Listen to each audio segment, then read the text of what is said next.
Isang 5.3 magnitude na lindol ang tumama malapit sa tulunan. Cotabato, Pilipinas ngayon noong ika-16 ng Mayo. 2026 sa 1934 lokal na oras. O noong ika-16 ng Mayo.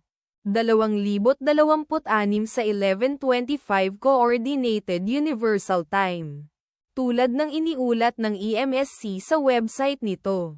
Ang lindol ay matatagpuan sa mababaw na lalim na 17.0 na kilometro sa ibaba ng ibabaw.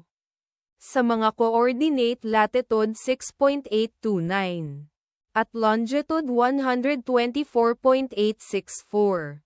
Ang eksaktong magnitude, epicenter at lalim ng lindol ay maaaring baguhin sa loob ng susunod na ilang oras o minuto habang sinusuri ng mga seismologist ang data, at pinipino ang kanilang mga kalkulasyon, o habang inilalabas ng ibang mga ahensya ang kanilang ulat. May 3 ulat sa anyo na naramdamang may kaugnayan sa naganap na lindol. Kabilang sa mga bayan o lungsod na malapit sa sentro ng lindol ang tulunan.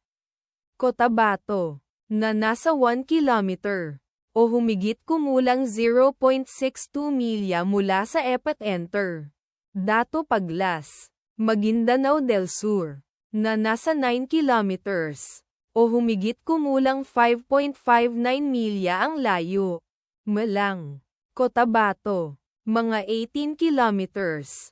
Cotabato, na matatagpuan sa 52 kilometers.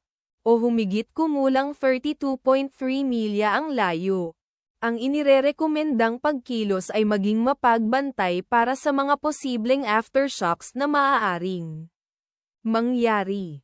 Ang taya ng panahon para sa lugar na malapit sa epicenter ngayon ay inaasahang maulap na papawirin sa buong araw na may posibleng mga bagyo. Ang bilis ng hangin hanggang 8.1 miles per hour. Mula sa timog-southwest ipagdasal natin na ang lindol na ito ay hindi magkaroon ng malaking epekto sa ating mga kapatid doon. At wala ng lindol. Amen.